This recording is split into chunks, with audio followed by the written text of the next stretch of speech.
Alexander Stubb, former Prime Minister and Finance Minister of Finland, joins me now. So really good to have you on. Thanks so much for joining us.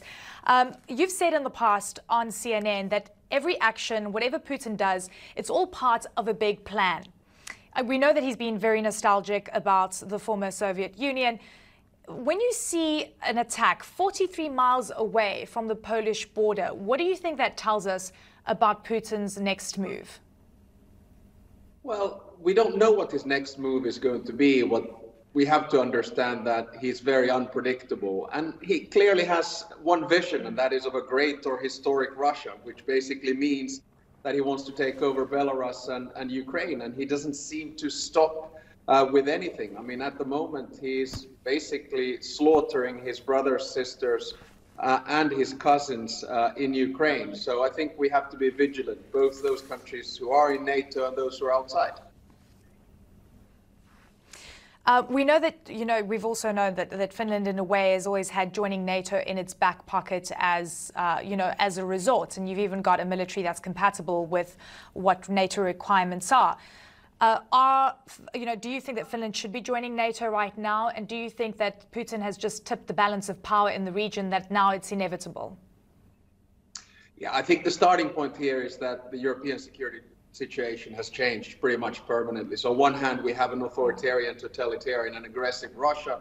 On the other hand, we have an alliance of democracies, somewhere between 30 and 35 in Europe. Some are in NATO and some are in the EU. Now, what Finland is doing at the moment is basically testing the waters. What is the pathway toward NATO membership?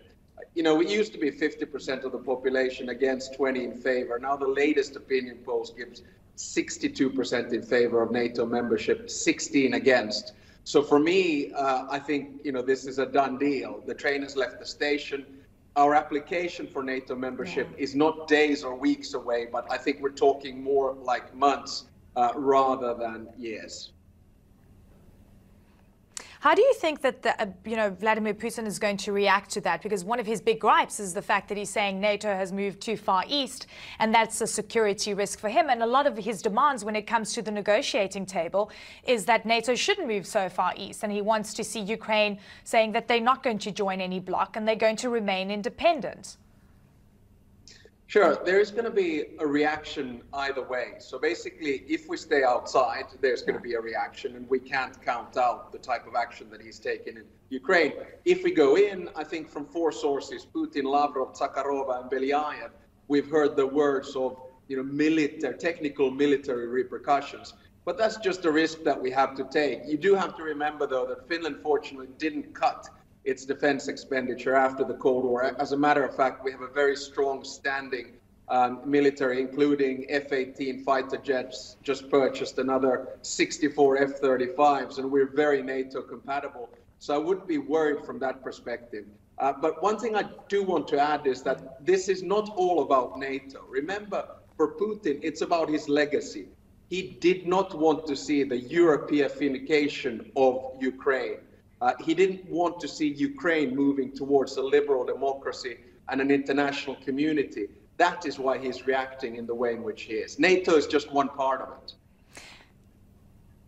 Yeah, I mean, I have to say that, we were just watching footage of the 8-year celebrations of the annexation of Crimea in Moscow, and Vladimir Putin spoke and he said, we have to congratulate them that they've reunited with the historical motherland. So it speaks to the nostalgia that you're talking about. But what really is like, you've got to read, between the lines. He says, we know what we need to do next and we need to implement all of our plans. What do we read into this? Because if you look at how, Putin's narrative has changed from last year, no, we're just doing military exercises, there's nothing to worry about, to now a full-scale invasion and war. Are you worried that he's definitely thinking about doing more than just invading Ukraine? It's hard to say. I was foreign minister in 2008 and mediated peace in Georgia. And as a consequence, ended up getting a ceasefire agreement in 5 days and 2 frozen conflicts. 2014, I was prime minister, ended up having a frozen conflict in Crimea. I thought this would end with a frozen conflict in Luhansk and Donetsk, but it didn't. So he sort of went the full way. And at this stage, we don't know where he's going to stop. I mean, his stated aims are threefold. Number one, take over Ukraine. Number two, push back the frontiers of NATO, East and Central Europe, as you mentioned. And then number three, keep Finland and Sweden outside of NATO. But to be honest, and I'm not a military expert, it isn't looking very good from his perspective. I mean, we are into the fourth week of this war, a war that from his perspective should have been over in 24 hours, and it ain't. So do you think that China getting into the fray in any way, giving assistance to Russia, is going to complicate the balance of power going forward? Is that a worry for you? Yeah, it's hard to say. I mean, we still have to see where China is going to really go on this. It has, in my mind, three options. One is to support Russia. That will actually have ramifications with, the global balance of power, clearly. Then secondly, it's that it sort of stays neutral and hovers, sits on the fence. And the third one is that it supports the West. I don't think it's a very comfortable situation for China to be in the sense that for China, Russia economically is just a thorn in the side. It doesn't really matter that much. It's the Belt and Road Initiative and the value chains that they have with the rest of the West that matter more. So it'll be interesting to see where China pivots as they move towards their party congress sometime in October and November.